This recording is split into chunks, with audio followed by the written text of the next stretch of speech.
afternoon, everybody. I'm excited to talk about how we measure recovery and what it means to be psychologically ready to return to sport following concussion. My hopes for today.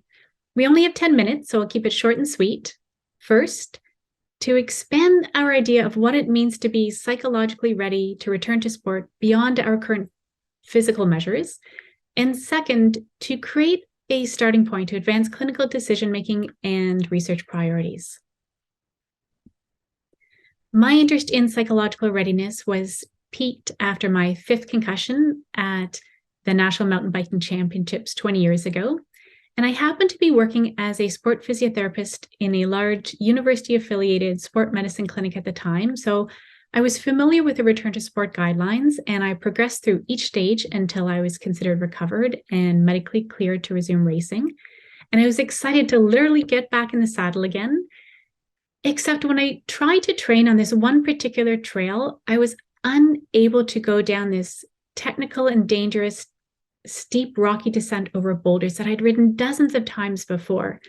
I was physically okay, but I was psychologically shaken. So, was I recovered? Current international guidelines rely on physical measures of recovery to determine if an athlete is medically clear to return to sport. An athlete progresses through 6 stages of recovery to safely increase the intensity, complexity, and duration of the exercise to assess if the brain has recovered. Each stage takes at least 24 hours, and an athlete can progress through each stage as long as there are no new or worsening symptoms. And medical clearance is determined by symptom resolution, normal cognitive function, and normal balance. And before an athlete gets back in the game, they return to full contact practice to assess functional skills and restore confidence. However, the guidelines don't provide any recommendations around how to define confidence, how to measure it, and how to restore it.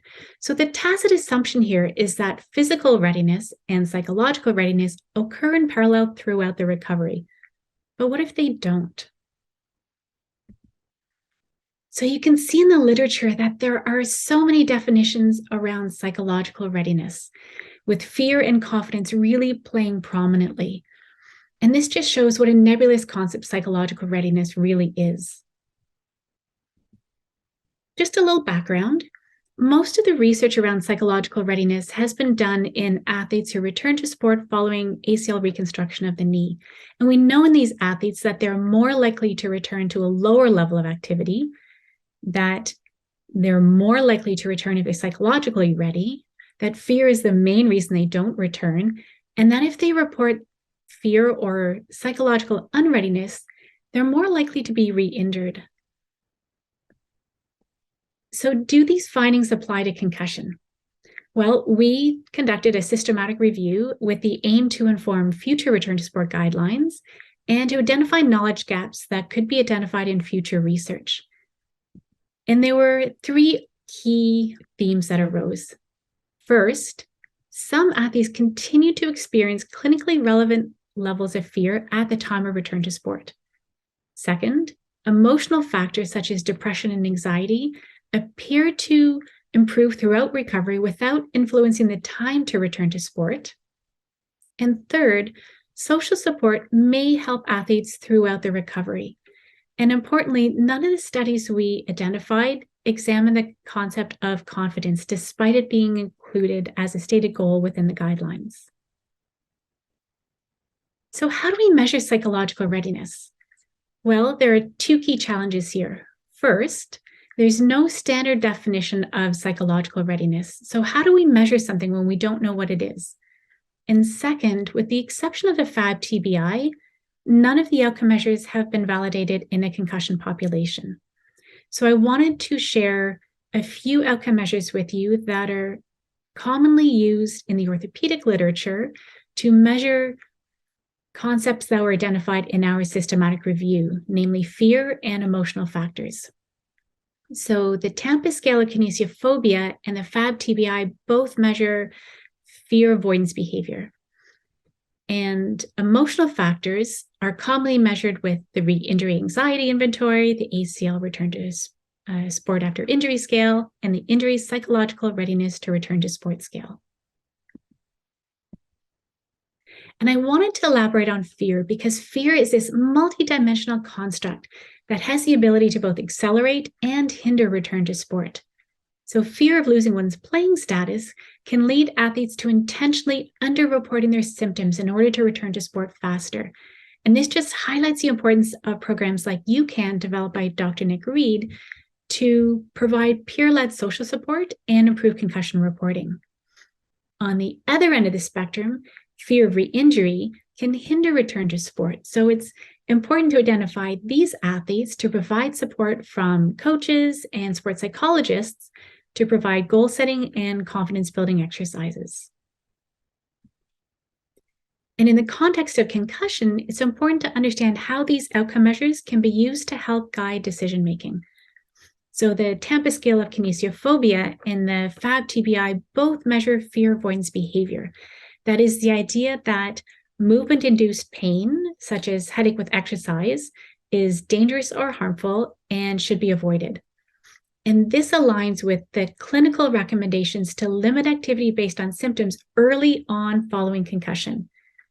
And this suggests that fear avoidance behavior is perhaps better measured throughout the early stages to help measure recovery and guide rehabilitation. On the other hand, fear of re-injury is conceptually different in that it pertains to a future injury that may occur after the athlete has recovered and been medically cleared to return to sport. So fear of re-injury perhaps better assessed around the time of return to sport to assess the risk of future re-injury. And I thought this title of this abstract by Sherwood et al. Last year really sums up how much work still needs to be done in this field. So no measures of fear avoidance following concussion can be recommended for use, a systematic review using Kozman criteria. So I think I've raised more questions than I've answered, namely, what is psychological readiness in the context of concussion and how can we best measure it? And second, what is the association between psychological readiness and physical measures of recovery, pre-injury level of performance, and risk of re-injury? So my take-home message for you, current medical clearance decisions prioritize physical measures of recovery, but the literature suggests that we should consider the impact of psychological readiness on return to sport outcomes. So my hopes for today, I hope I've expanded your idea of what it means to be ready to return to sport. I hope I've created a starting point to advance clinical decision-making and research priorities. So thank you. I hope you've gotten something out of the presentation. Enjoy the rest of the performance and feel free to reach out to me. Thank you so much, Jackie. That was incredible. Really, really interesting. I like the theme we've got going on here today, learning a lot about some of the struggles athletes are facing and how we can kind of support them a little bit better. So thank you for that. We had a great question just come into the question and answer box, so I'm going to ask it to you here. Do mental performance consultants and/or psychologists have a role to play in helping athletes recover when fear is an issue? Absolutely. I'd echo the thoughts of Roger and Nick that concussion management really demands a multidisciplinary approach. And it's best if the coaches, the athletes, sports psychologists, occupational therapists, physicians, psychiatrists can all work together.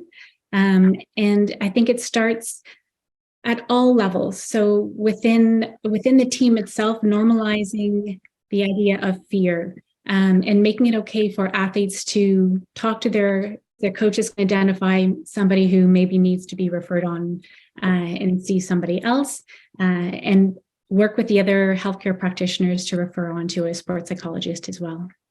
That's amazing. And I think this kind of builds off a question we had last presentation, which was great. I wonder, from your research and experience, are there any key things that people in the athlete support system, like a coach or a parent, can do to help them feel more supported during their recovery? Excellent question. I think knowledge is key, which is one reason why Circa is doing such a great job. And I think knowledge is really power. So if they can go to some of these resources like the living guidelines and see what's normal, and that most kids do recover, most athletes recover following concussion, and then it's normal to have these continued symptoms. Yeah, that's amazing. Thank you. I think we have time for one more question, and we did have one more come in. So it's beyond the measures you mentioned. Do you have any recommendations for coaches or team trainers on determining if a player is psychologically ready to return to play? That is a great question. Oh, that is a loaded question. Yes. That's the whole reason why more research needs to be done. I did have one slide that presented a few different outcome measures that can be used to assess related but distinct concepts. So part of the problem is there is no standardized definition of psychological readiness. So how do we measure something if we don't know what it is? And with the exception of the TBI, none of the other outcome measures have actually been validated in a concussion population. So there are several. There's the Tampa scale of kinesiophobia. There's the FAB-TBI. They both measure fear, but fear avoidance behavior, which is different than fear of re-injury. There are some scales that measure anxiety and confidence. Again, they've only been used in an orthopedic population, not in a concussion population. So there are some measures that assess related concepts, but we don't actually know what psychological readiness is to return after a knee injury versus after a concussion, because there are very different consequences. So that's sort of the next step, is to define what it actually is, and then how do we measure it? And then what does it mean? So if somebody's not psychologically ready, does that have any impact on their future performance and on their risk of re-injury? And how does that relate to physical measures? We don't know yet. Well, thank you so much for sharing. That was really helpful. And we will keep our eyes peeled for the next information that comes out about that, and for clinical measures that come out. So thank you again for your presentation. And just a reminder to our audience, those slides will be available on the CIRC website. So if you did see all of them, they will be up and you can go back and check them out. So again, Jackie, thank you so much. That was incredible.